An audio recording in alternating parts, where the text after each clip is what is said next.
I'm joined by my colleagues, Colum Lynch, a senior global reporter, and Catherine Cheney. Catherine is in charge of all our events here at Devex. What's your official job title, Catherine? Senior editor for Special Coverage. So I help to figure out how we cover big moments in global development, whether it's newsletters, podcasts, or often live journalism on the sidelines. Lovely. Well, it's great to have you along. Catherine knows a hell of a lot about development, everybody, so I don't know why we haven't had her on here before.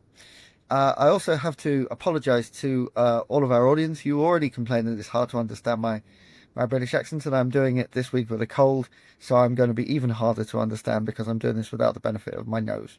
So, if you don't understand me, my apologies. Anyway, moving on. Right, as usual this week, we're talking about the impact of the Donald Trump administration and all the changes in the United States or different institutions in the development sphere. And we're going to look at a couple of different kind of angles to this.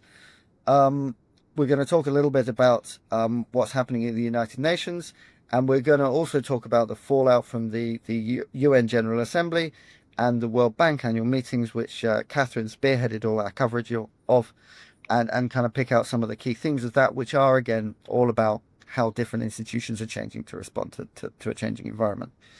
Colum, let's turn to you first of all. So you wrote what I thought was a fascinating article about the internal politics of the United Nations, which I certainly personally learned a lot from, about how Antonio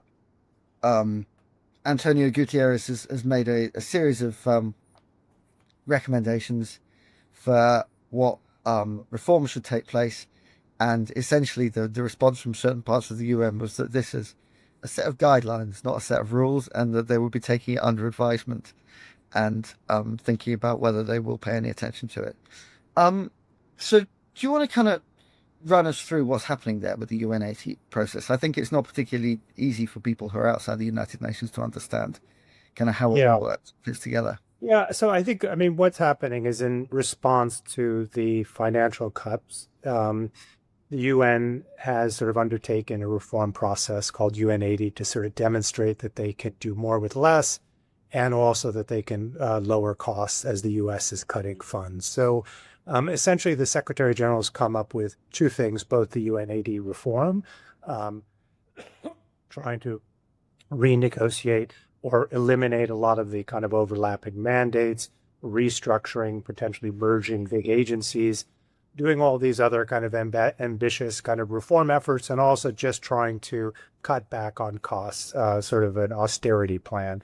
And so the Secretary General all the focus has been on what the Secretary General is proposing. And I thought that it would be interesting to do a piece on, well, how much power, how much influence does you have over the organization to implement these cuts?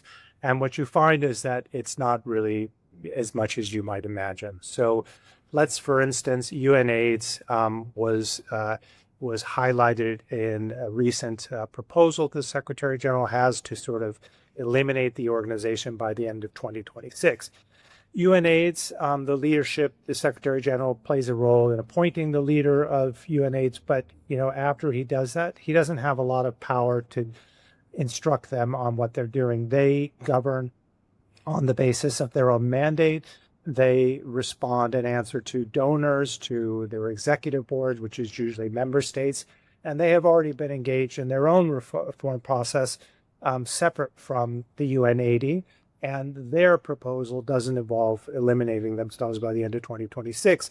It has like a sort of 5-year kind of mandate, and includes cuts and all that sort of things. But they basically sent out a press release after the Secretary General introduced his proposal, basically saying, yes, we're very much involved in the UN80 initiative. We support the Secretary General, but we're going to do it our way. And so what that kind of demonstrates to a certain degree, I don't think people realize, is that, the Secretary General is not really the executive authority in a whole number of UN agencies. He often plays a role in appointing the leadership, often, on the basis of proposals or recommendations by government. So, for instance, the World Fruit Program, UNICEF, usually informally the Americans tell them who they want in that role, and then he appoints under that role, and then the General Assembly signs off on it.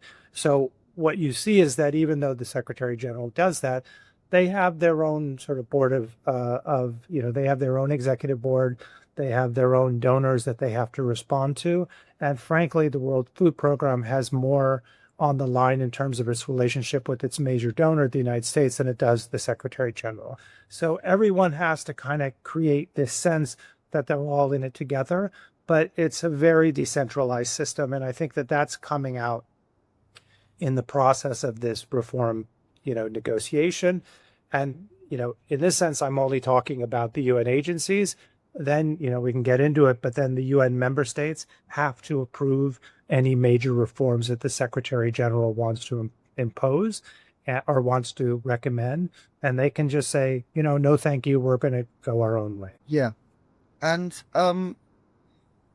in all of this, there's a number of kind of different factors pushing at this. To what extent do the people within these agencies have the power to kind of resist what they're being asked to do?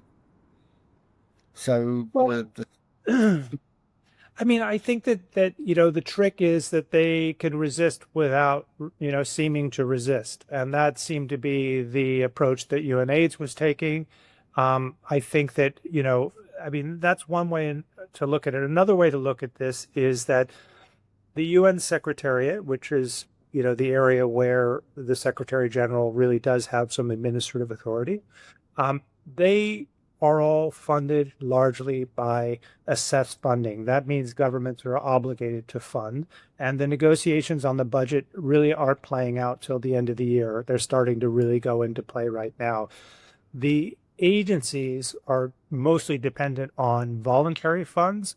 So once the Trump administration started saying, we're freezing all of our funding for existing programs and future programs, they had to act immediately. So they're, in a sense, ahead of the game in terms of overseeing their own austerity measures. I mean, the UN High Commissioner for Refugees office has already let go thousands of employees, the International Organization for Migration, because they were funded largely by the United States, and the U.S. cut that funding. So they already are in the process of undertaking these kinds of reforms the Secretary General is talking about. In some cases, they're more severe than what the Secretary General is recommending. So, in a way, some of this stuff is taking place in parallel. Another organization like the UN, Population Fund, one of the things that's sort of in play is this idea of moving staff to less expensive countries. So there's been a lot of moves to Nairobi by UNICEF, by UNFPA, by others.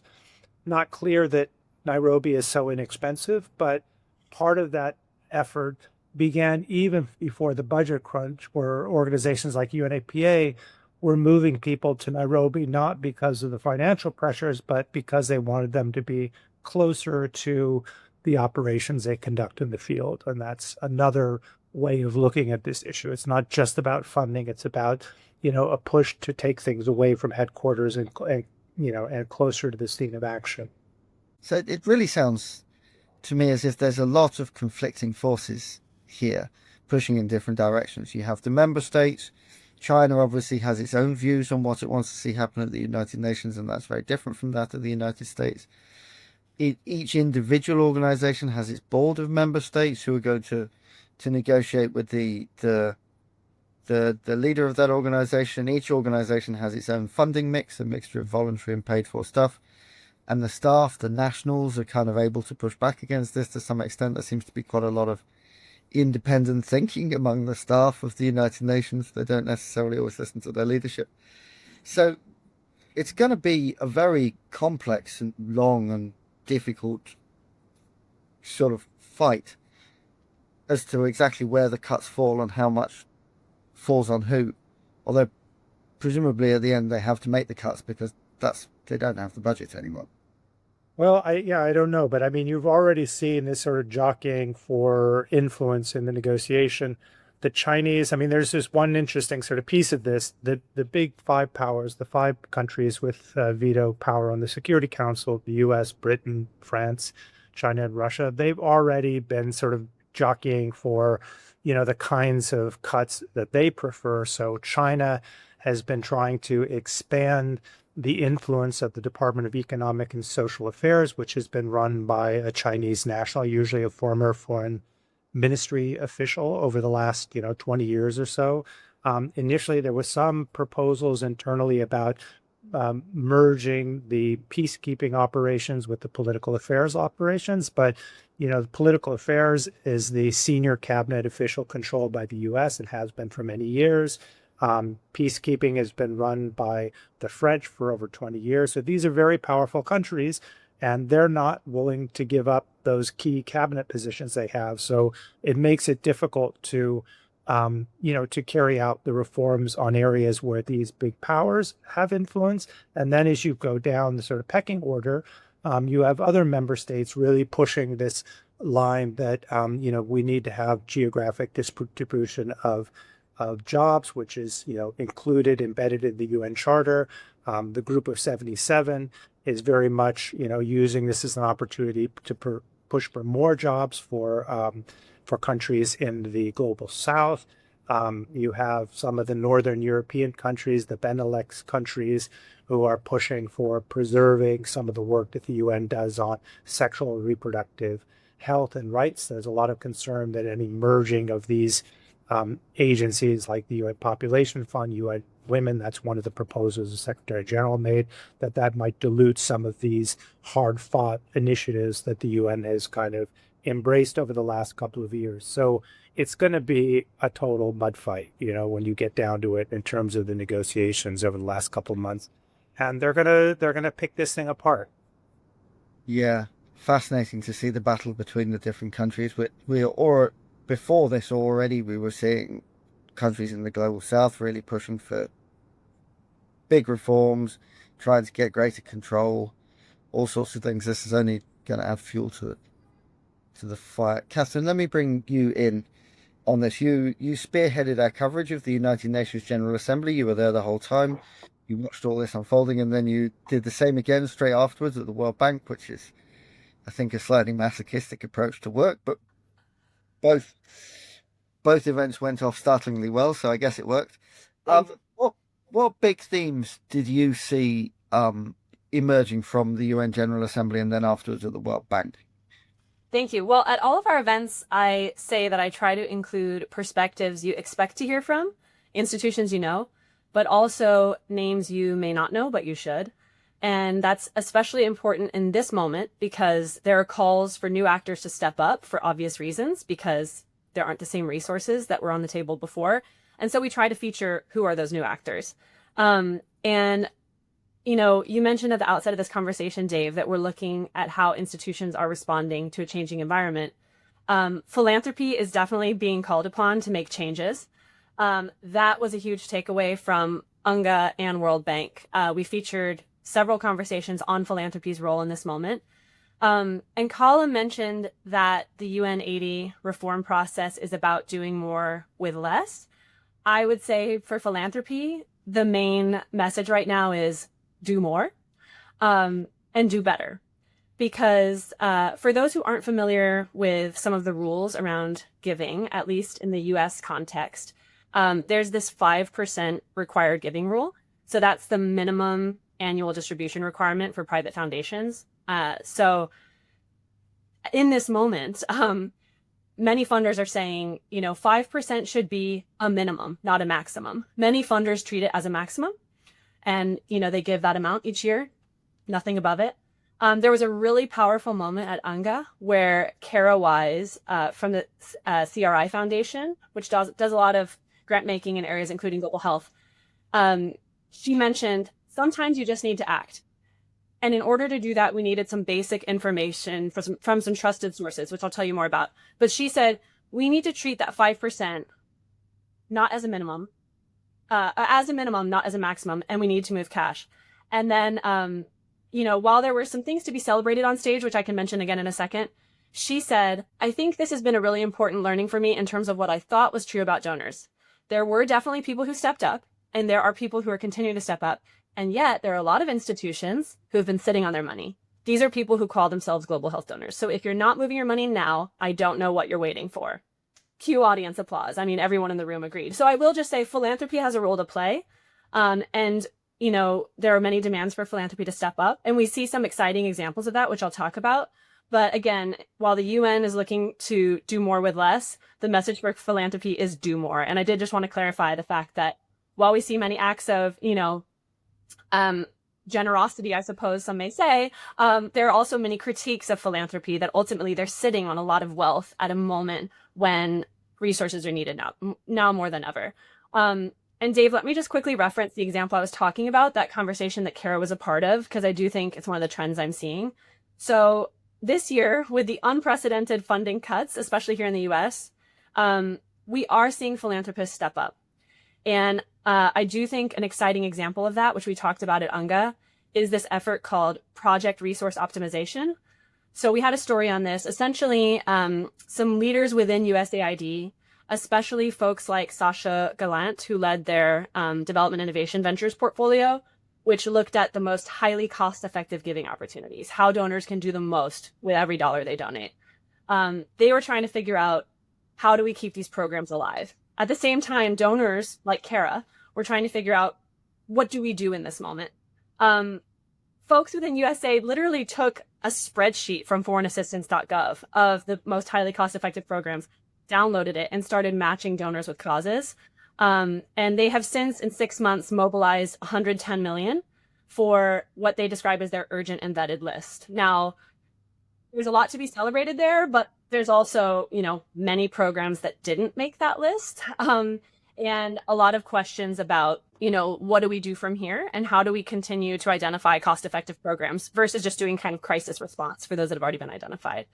So I guess I'll pause there because there's more to say from the World Bank, but I do think one trend we're seeing is donors are stepping up. The Project Resource Optimization example is an interesting example. Actually, part of why I featured it on stage at UNGA is sort of like, we need more of this. Like, if you aren't giving now, what are you doing? Kind of like Kara said.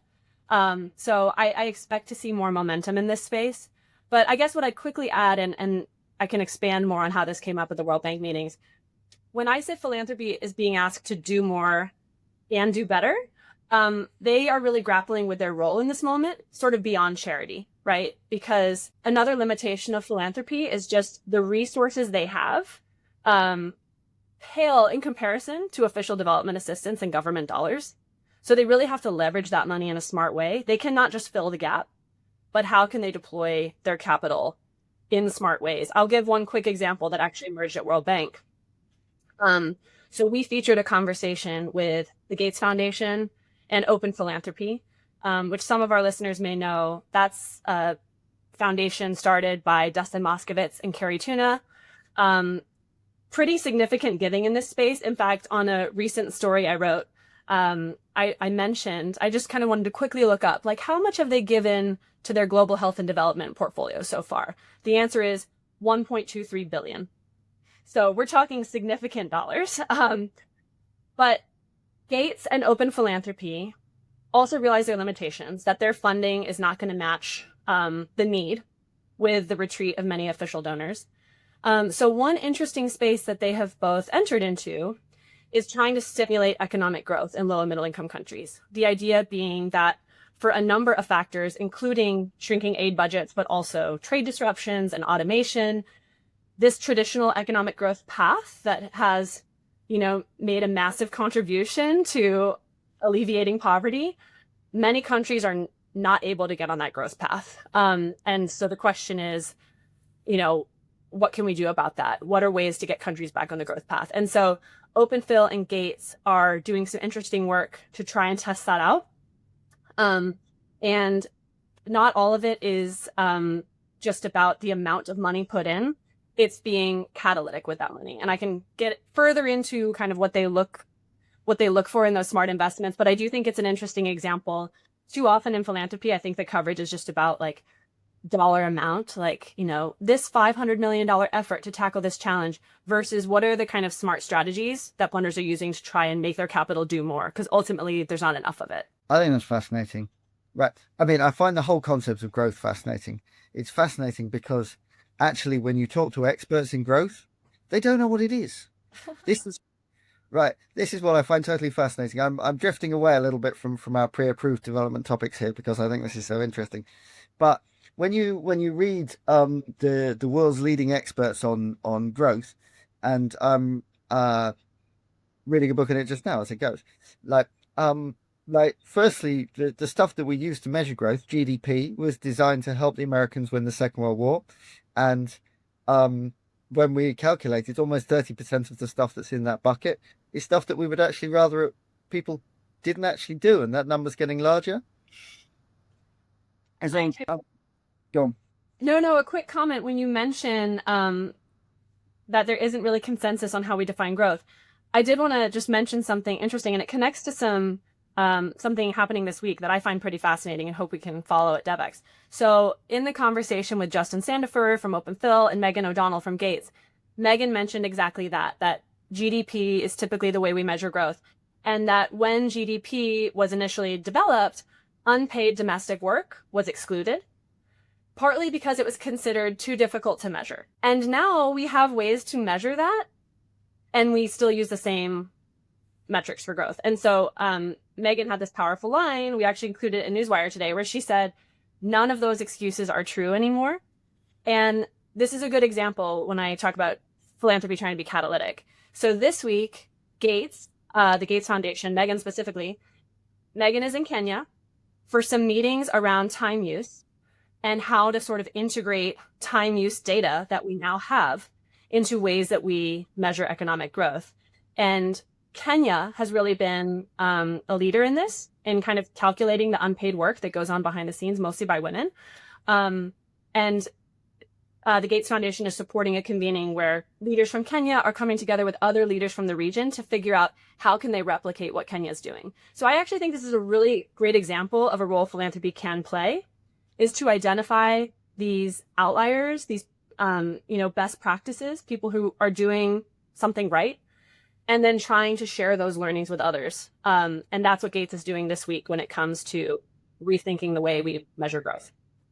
Okay, that's pretty cool. I didn't know any of that. I've just tried to remember the name of the book I'm reading right now, which is Growth by Daniel Suskind. I also recommend The Growth Delusion by Daniel Pilling if you're interested in the idea of growth, what it is. Nobody, like I say, the whole nature of the economy is entirely illusory. There's no such thing as money, really. We just made it up.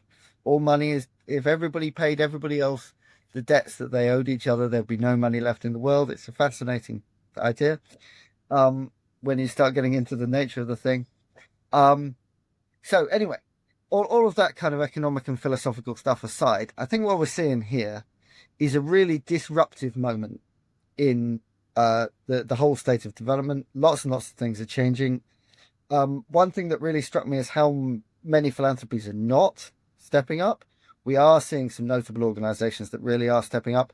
We're seeing Gates spending down the endowment. It's a massive amount of money flowing out of Gates into the community. We saw a big commitment from the MacArthur Foundation earlier this year. We definitely are seeing more philanthropic leaders saying, we're a spend down foundation, which is, I think, great. But then there are lots and lots and lots of foundations out there where the job is spend the 5% and hang on to the capital forever. Like, the way the model works is if you hold an endowment largely in shares in the United States, in United States equities, you get 8% a year, you pay 1% in fees to your investment manager.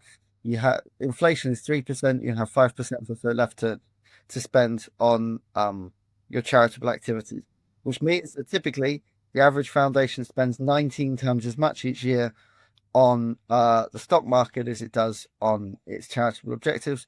And a lot of those foundations are not even, we had a really interesting article about this recently, a lot of those foundations don't even have a strategy for what to do with that 95%. It could be invested in oil majors. It could be invested in people who are using AI that's pumping tons of heat into the environment.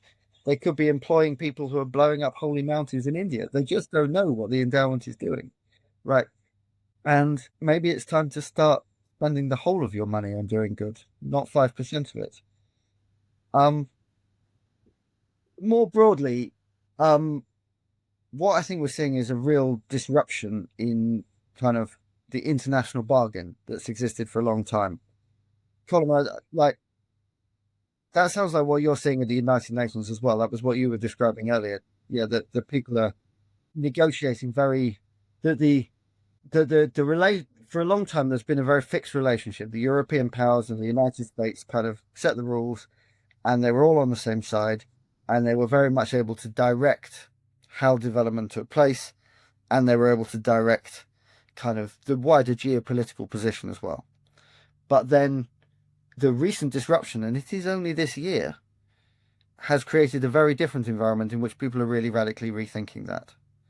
I don't know whether that would be your perception as well. Yeah, we're we're entering an extremely fragmented geopolitical world. And you're finding that, like, let's say, as you mentioned, the Europeans and the Americans, like if you take the UN Security Council, traditionally there's been something called the P3, the permanent three, and that's the US, France, and Britain. And they carried out most of the legislation in the council, oversaw peacekeeping missions, sanctions, all of these other things, and they drove the agenda. And you need 9 votes on the Security Council to pass a resolution. So historically, those 3 have been able to drive the agenda because they had alliances with countries that would generally back them. So they always had the 9 votes, and they would generally negotiate, issues before it even came to the Security Council. You'd have P3 meetings, and they would go to the P5, which includes China and Russia, to try and avoid, a veto. And that's the way things work. The P3 has been totally blown up. The Europeans and the Americans are at odds more than they're in agreement. At the UN, you see the Americans aligned with the Chinese on certain issues, like, the budget. The Chinese, who now account for almost as much as the UN budget as the United States. It's like 20% of the regular budget, 23% of peacekeeping. Now, when you go into budget negotiations, they're as, hawkish in terms of, pursuing cuts in UN funding as the United States is. So you have that sort of alignment. You have the US aligned with the Russians more increasingly on family values, conservative issues that, anti-abortion, those kinds of issues that you see at the UN. And then you have outside the UN, you have, recent meetings involving the leaders of India, China, and Russia sending a signal to the Americans that they're not the only game in town. You have the BRICS, coalition of countries trying to pursue economic outlets that are not completely dominated by the U.S. and the dollar. You've got all these different various groupings that are coming together to try and, pursue their interests, in a sense when American sort of leadership is not what it was. So I think that you're seeing things going in a lot of directions, and it's not clear where we're going to end up at the end of this. And also you have a sense of vacuums that are developing in the UN with the withdrawal of US funding. There have been, on the one hand, concerns, on the other hand, hopes that China would step in and produce, increase and deliver increased voluntary funding to projects. That really hasn't happened outside of the World Health Organization, where they have stepped in. Mike Waltz, the U.S. ambassador to the UN, has been raising concerns about China's efforts to extend their influence in the UN. And that, is, in a sense, provides a strong argument for the Trump administration to stay engaged on some issues. But at the same time, you have a lot of the UN kind of just moving ahead as if nothing happened. So we were present at the Financing for Development conference in Seville. The Americans didn't participate, and the member states came up with agreements on financing for development. So the idea is, if the Americans are not going to engage, we're going to keep moving ahead. And frankly, it's going to be easier to get deals without the Americans there, because they're approaching a lot of these negotiations in such a sort of a negative, sort of stance, trying to reverse gains that have been made at the UN over the last couple of decades. So, pushing back on things like the Sustainable Development Goals, pushing back on other issues. So, so it's a bit of a mess. It's an interesting question to me here, the extent to which kind of the development sector should really be engaging with systemic geopolitical challenges, because it's not really in the sector's wheelhouse. The sector's job is to deliver development activities. Its job is health, education, food, that sort of thing. But then the development sector has always been very much about democracy, civic space, freedom as well. And I think the idea has been that we're going to export it from the United States to the rest of the world. And this, in the last couple of days, I've been at the Trust Conference in London, which was a fascinating discussion, particularly focused around two things: civic freedom and the impact of AI, and how those are changing the environment here. And one of the core messages from that conference was that it was full of investigative journalists, people who campaigned on civic freedoms, and the journalists from South America and Africa were talking to their American colleagues, and they were saying, if somebody interferes with the operation, this is what you do. This is the playbook that they're going to use. This is the playbook that you're going to use. Right, here is the stuff. And the Americans were sitting there going, we've never had to know this before. That's a little bit of an aside, but fascinating, really fascinating. Can I just jump in on that, Dave? It actually reminds me of a session we featured at UNGA with Nancy Lindborg from the Packard Foundation. And you may recall, you actually wrote that session up. But part of why I was so intrigued to feature her is her background is at what was formerly the U.S. Institute of Peace, as well as Mercy Corps. And now we are grappling in the U.S. with many of the same challenges that she has navigated globally, that she never thought she would have to confront in a U.S. context, and figuring out her role as a grant maker in that environment. So I think that is another big trend in philanthropy right now. Organizations figuring out just how to prioritize their resources. Yes, they could be getting more, but ultimately those resources are limited in the grand scheme when there's so much international need as well as domestic need here in the U.S. So I'm talking about U.S. funders specifically. And I also wanted to mention, when you were talking, Dave, about how organizations are sort of grappling with very systemic challenges they've not taken on before, I think philanthropy is certainly doing that as well. So when it comes to AI, when it comes to threats to democracy, these are very complicated realms to do smart grant making, to measure the impact you're having. And then something that is also increasingly important to funders is to attribute your own role in the success of that thing.